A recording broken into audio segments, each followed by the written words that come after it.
Why is it that every time Eric Comrie starts a game as of late, I'm saying at the end of the game it's probably the best game of his career? Because the St. Louis game he played in was great. That was a really good game for him. He's had some really good games this year. Really good games. But tonight, Eric Comrie is the reason why the Winnipeg Jets won this game. The Jets didn't play terrible, don't get me wrong. But Eric Comrie tonight was awesome. Like, awesome. He was everything you'd want to see from a backup. And it just kind of upsets me because Eric Comrie's been pretty damn good all year. But we're going to play Connor Hellebuck's 70-plus games, I feel like. But I digress. Welcome back to Recap Reaction. This is game 58 out of 82 for the Jets' 2021-2022 season. Welcome back. I hope you guys enjoyed that game because, like I said in the last video, playoff chances are technically alive. But let's be realists, it's probably not going to happen. It's really unlikely, even though I think the playoff chances after this win might bounce back up to like an 8%. So that's more realistic than the 4% it was before the back-to-back wins that we just had. Especially that win against Tampa boosted us up a little bit because the other teams lost and whatnot. But there's a lot of variables that go into the playoffs. So that's another discussion for a different day. Let's talk about this game. But actually, before we do that, we got some mail to open. It was sent to me by a viewer named Zachary. I put out a tweet way back when about the Moose game that was coming up for the Cole Perfetti bobblehead, asking if anyone's going to the game, hook a guy up. Zachary came in clutch. We got something fun in here. Let's open it up. Oh, there's something blue in it. This looks good. Oh, that's right. Not only did I get... Oh my goodness. Holy crap, there's like a bunch of stuff in here. And there it is. The Cole Perfetti bobblehead. That's what oh man, look at that. All the way from Winnipeg. Genuine. I love how small the Moose bobbleheads are.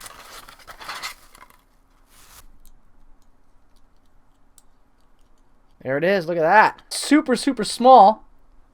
Let me stop covering his name. There we go. We got Cole Perfetti. We can put him with our Nick Patan Moose bobblehead. So there we go. Pretty awesome.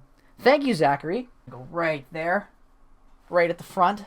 Ah, the puck. Okay, so now we have, there's this stuff here, too, he sent me. Like, he told me that he was going to send me some, stuff from his dad's store.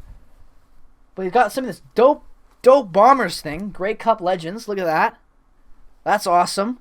That's really awesome, actually. And then, there it is. Ice Time Sports. Look at that. Oh, Winnipeg Genuine. Thank you so much to Zachary and Ice Time Sports for helping send that package out, hooking me up with the bobblehead. Let's put this on for the rest of the video. I think that's pretty fair. I like it. Zachary, seriously, thank you. Thank your dad, your whole family. Like, insanely kind. Like, from the bottom of my heart, thank you. Like, that's awesome. Like, you made my day when I saw that. You made my month, honestly, man. So thank you, Zachary. You know what, guys? Go follow him on Twitter. I'll tag his Twitter. Go follow the guy. Awesome guy. Zachary, you're the best, man. Can't wait. I've got to meet you next time I come to Winnipeg, all right? We're going to have to hook that up. So let's talk about this game. Honest to God, the whole first period, I really liked it. I thought the Jets came out of the gate. They were playing strong hockey. They were playing aggressive in the neutral zone. They were pressing well into the Devil's zone. They really had a good collectiveness, it felt like, with the top six. They were moving the puck well, and they were taking advantage of opportunities and turnovers, and we see that happen very early on, 3 minutes into the first period. Mark Scheifele picks off a great miscue in the neutral zone by the Devils. He and Brendan Gillen go on a 2-on-1. Dillon buries it for his second goal as a Winnipeg Jet. It's 1-0 early on a great play from Scheifele, Wheeler, and Dillon. And at that moment, I'm thinking, you know what? Maybe we're going to see a good, consistent game tonight. And we kind of did see a good, consistent game. What I would kind of, chalk up the pressure we saw from the Devils really has to do with the fact that the Jets couldn't clear the puck out of their own end tonight. Like, if you were, and not only were they not able to clear the puck out of their net, but up until, like, the later half of that third period when they actually got some pressure on, they were not landing any shots on net. Like, the Jets were getting offensive looks, getting good breaks, but they couldn't hit the net and not register any shots. There was at one point where the Devils almost doubled them in shots, if not a little bit more than doubled them, because of the fact that the Jets couldn't land anything on net. And that's what was really biting them in the butt, because you get that Hughes goal in the power play at the end of the period. There's not much you can do about that. Comrie was great tonight.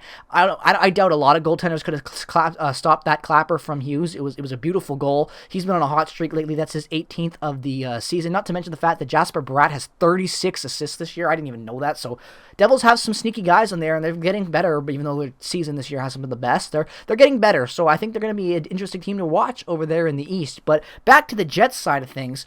They played almost the entirety of this game the same. Like, they got a little bit tired at parts more than they did in others, but I feel like that was mostly just to do with the fact that we just got off of a really good homestand, and we traveled, and we're on a night where we're trying to play back-to-back. So obviously they're going to conserve their energy a little bit, even though at times they really did go all out. But when you look at this game collectively, I really thought that the Jets really had a good grasp on it. It was just that at times it felt like they were gassed. That's really what I felt like was shooting them in the foot tonight, because I liked the first line. Second line did some really good things. PLD was great in this game. Ehlers had some good zone entries. I like that third line with Ehlers, Kopp, and Lowry.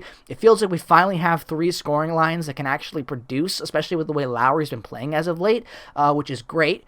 It brings up a lot of questions about the future, but as it stands right now, if you're going to roll out that for the rest of the year, I'm pretty okay with that. I really liked what we saw from the fourth line. The fourth line's been on a tear for, I would say, the last couple of weeks. Really like to play a Dominic Toninato. Harkins looks good out there.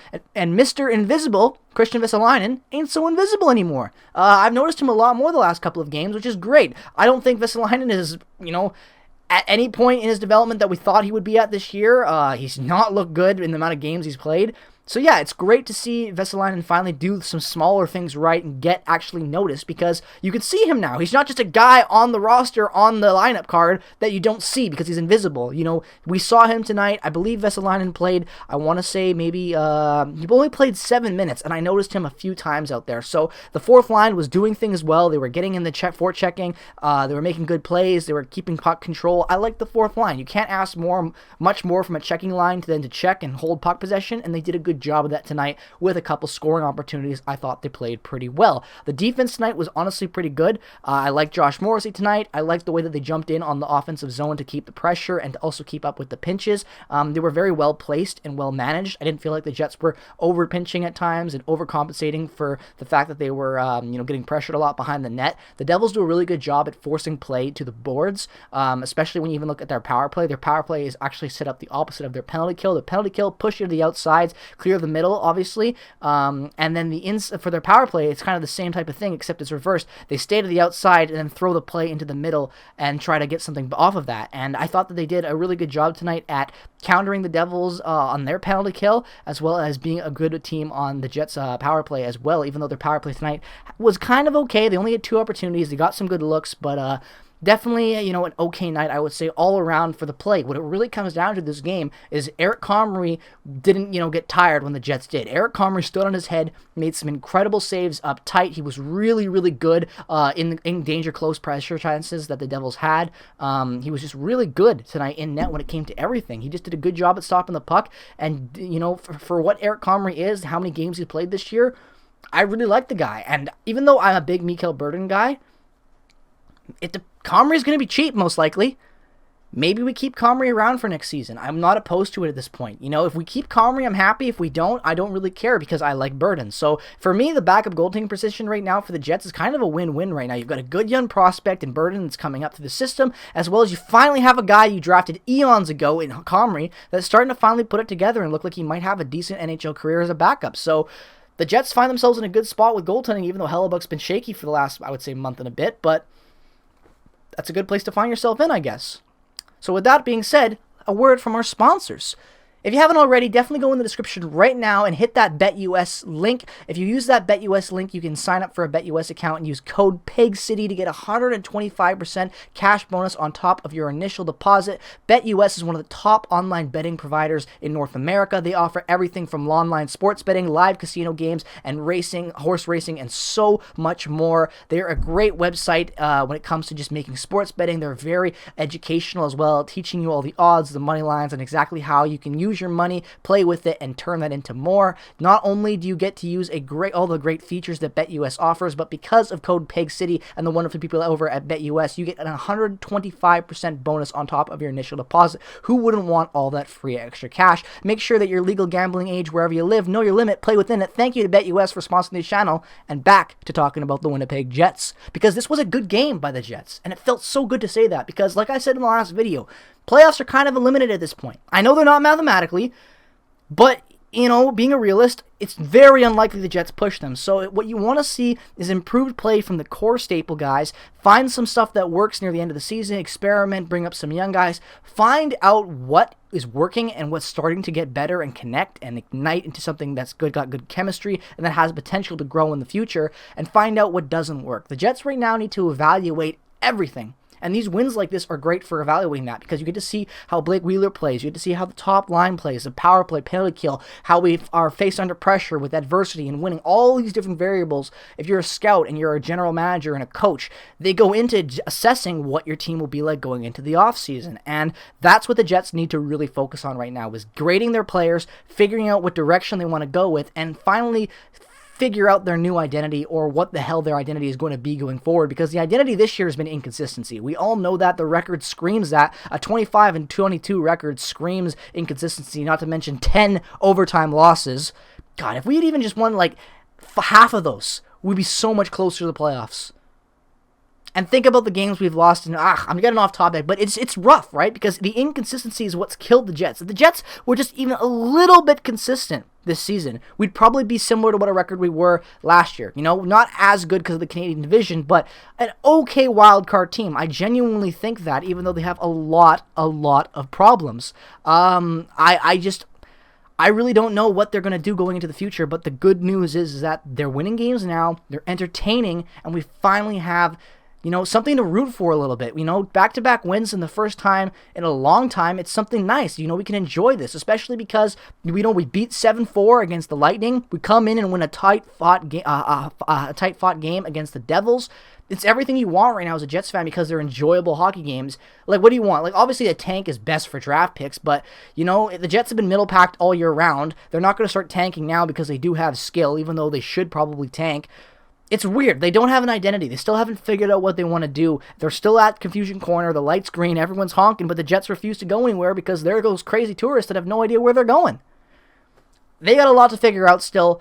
I'm happy we won. There was a lot of positives in this game that carried over from the last one against Tampa. Let's see how they play tomorrow against the Islanders in this back-to-back. If we can win a back-to-back against two, you know, middle-class teams, one lower-class team, the Devils, plus after beating the Lightning, then maybe I'll get a little optimistic. Maybe a little optimism shine through. But right now, I'm happy we won. You know, I still think playoffs are very unrealistic, but hey, we're winning games, we're playing decent hockey, pretty good hockey, improved hockey. I'm a fan of the Jets. I ain't going to complain with that. So let me know what your thoughts are on this game down in the comment section below. What was your favorite moment? What was your least favorite moment? How do you feel about Eric Comrie starting more games as we get towards the end of the season? Let me know all your thoughts down in the comment section below as always. If you're new to this channel, regardless of the team that you root for, definitely consider dropping a subscription. With a trade deadline coming up, we're going to be covering all the Winnipeg Jets news, rumors, and speculations as to who might get dealt on deadline day on Monday the 21st. So if that interests you, definitely consider dropping a subscription. Make sure to follow me on Instagram, Twitter, and check out all the other affiliated links down in the description below, as well as sign up with code PEGCITY for your BetUS account today. Thank you so much for watching this video. Peace, love, and positivity as always, and go Jets go! I will see you guys tomorrow.